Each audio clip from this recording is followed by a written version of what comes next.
तो लोकगीत हो रहा बा, तो हम चाहता नहीं कि जितना भी और भी आर्टिस्ट बने आप सब भी आ जाएं, हमने दोनों भाई के तनी साथ दे दी।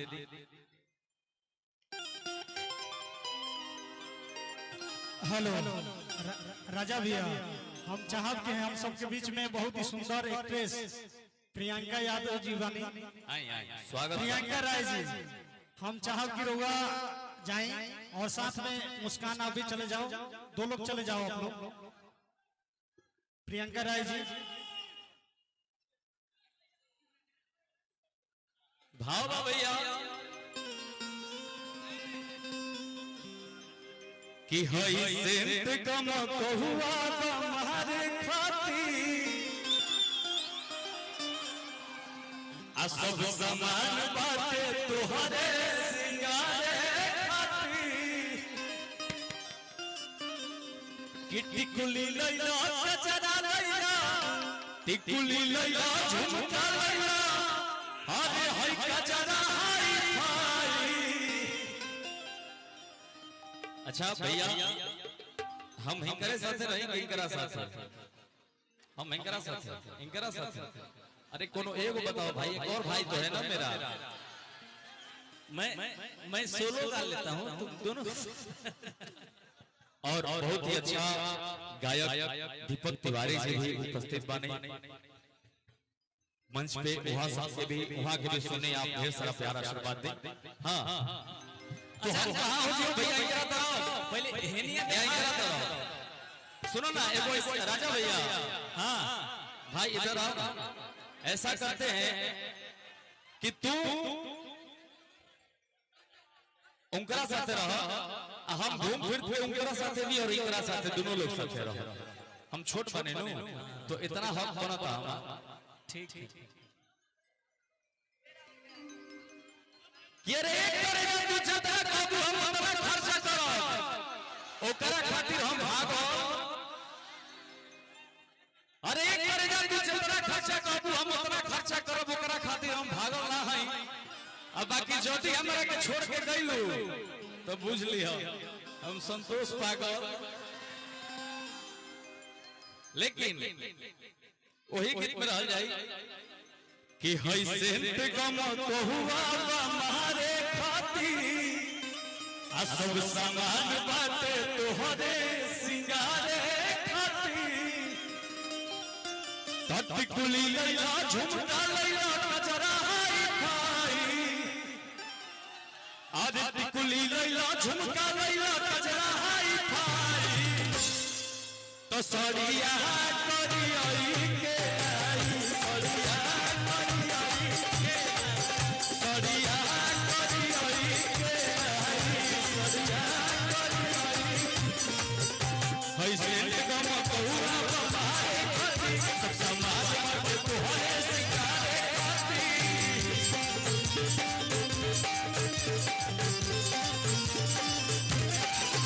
हई सेंट गम कहुआ हमारे खातिर सब समाज बाटे तोहरे सिंगारे खातिर। भैया तनी आए हमार भाई लोग के इच्छा के पूरा कई जाई ना। अरे टिकुली लैला झुमका लैला आ हई गजरा हई भाई। हम तो इनकरा साथ हम तनी डांस कर ले। सुनो ना तू उनकरा साथ डांस कर ला, हम इनकरा साथ भाई भाई लोग के लौकत नहीं खेनो। ए राजा भैया, मैं दर्द भाइयों का दर्द समझता हूं। राजा भैया तुम भसुर लग जाओगे ना भैया, उनको भी छोड़ दो, मेरे तरफ आ जाने दो। अच्छा हाँ कि मर्द समझ के सुतनी रहे भसुरवा रे। ये क्या हुआ भाई? अजीजे संगे भइल भारी कसुरवा रे दीदिया। हम तो भसुर कहनी, अब तू भसुर को लगला गीत गावे। लेकिन हम इनके साथ डांस कर लेते हैं, ओकरा बात होई भैया। मैं भी डांस कर रहा हूं, हम इनका साथ डांस करब तनी अच्छा लागी तो ताली बजे। हाला कभी ना बना, जब डांस करब नु अच्छा लागी तब ठीक बा। आशीर्वाद हम इनके साथ डांस करब त तनी तेज ताली बजा दियो लोग कि हमनी के झंडा लहरा दो। टिकुली लैला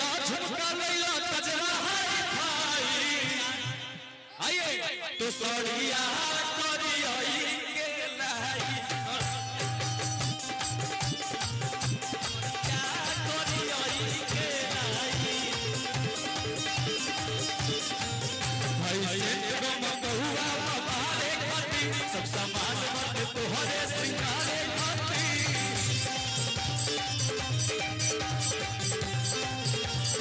भाई सेठ गम बहुआ बारे खाती सब सामान मत तोहरे सिंगारे खाती टिकुली लैला झुमका लैला करना हाय भाई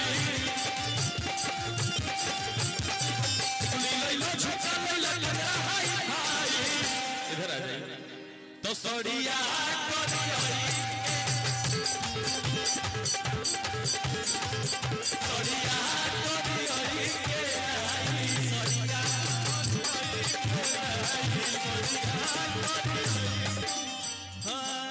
अपने जिगर को थम के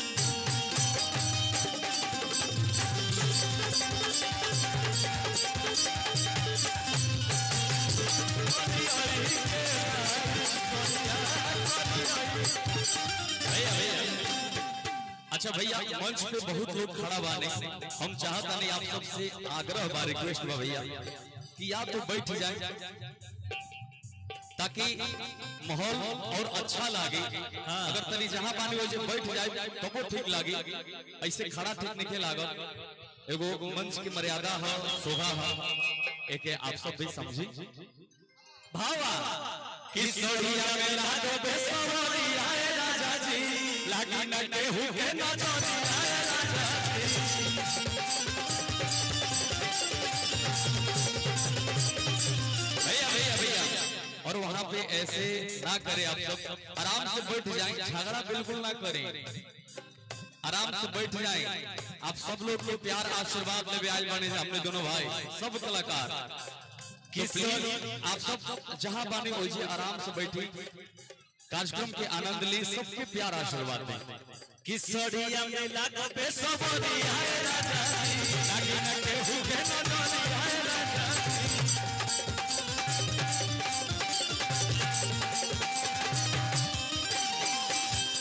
तोहरा में सूट कर सूट हो गया राजा गोरे गोरे हथवा में चूड़ी हरिया गोरे गोरे हथवा में चूड़ी हरिया गोरे गोरे हथवा में बाबा कि महंगा ओ थाला लीलाई अरे हरा से जाई कि महंगा ओ थाला ली जाई कि पटना से लाई राजा भैया एगो बात कही तू तनी हेने आओ ना हमारा साथ ही जा 1 मिनट खाते हम चाहते नहीं राजा भैया ना कि आधा लोग एक तरफ हो जाए और आधा लोग एक तरफ तो ज्यादा अच्छा लगे जैसे आधा कलाकार के तू लेके हेने हो जा आधा कलाकार के हम लेके हेने हो जाए आधा भाई लोग हमरा का आशीर्वाद दी है आधा भाई लोग तोहरा का आशीर्वाद दी हेने के भाई लोग तो हमरा बुझाता कि हमरा के ज्यादा आशीर्वाद देते हैं तो तू दिमाग लगाओ तोहरा लगा था कि जेने ज्यादा लोग बा उन्हीं हम हो जाए तब वो कोई बात नहीं थे हम जेने बानी उतने उन्हीं ठीक बने अच्छा हाँ तो पार्टी बांट दें भैया आप लोग थोड़ा इधर से लोग केवल बैठ जाइए 2-4 लोग क्योंकि बहुत सारे कैमरा भी यहाँ पे चल रहा है शूट हो रहा है तो आप सब बैठ जाए राजा भैया हाँ लाइन बांट दें तो देखा भैया लोग हम जहाँ खड़ा बानी नो ध्यान से चारों तरफ से देखिए लोग हम जहाँ खड़ा बानी एकरा से दहिने है ने जितना लोग बानी सब हमरा तरफ मतलब है सब कैमरा मेरा जितना बड़ा सब हमरा तरफ खाली हमार वीडियो ले लिया लोग हाँ राजा भैया को छोड़ दिया है ना और जितना हमारा लेफ्ट बानी ये सब राजा भैया के तरफ हमारा देने तो भाई कहत रे सकी भैया तू बोला ओकर बाद देखा जितना जाली तो जवान कहत देखा तो रुका तनी हम अपना तनी के पार्टी तनी टाइट कर ले भाई का हो भाई माने ठीक बनू खाली औरी कर दे भाई नहीं माहौल हेने बना देनी हम हेने माहौल बनल बा कहत कि भैया खाली गाओ देखा अरे अरे हमार भाई हेनियो बड़ा लोग हो ना आई आप अच्छा रुको रुको रुको राजा भाई तब एगो बात कही जाओ कि एक बार तू तनी गाना गावो यही गीतिया के हेने के जितना लोग बानी हमने के खड़ा होके देखल जाए कि कितना तोरा के प्यार मिलता और फिर हम गाए पहले के हाल में इतना ओजन के साथ ताली या हाला बजा दी क दिहन लोग नो कि फिर तू हेने के लोग तू लोग भैया शांत रहिया तू लोग के हाला नहीं करे के एकदम शांत रहे के बा चलिए ए भाई तनी हमनी के दोगुना वोट से नहीं जीते के चौगुना पचगुना वोट से जीते के बाटे ठीक बनो हां कि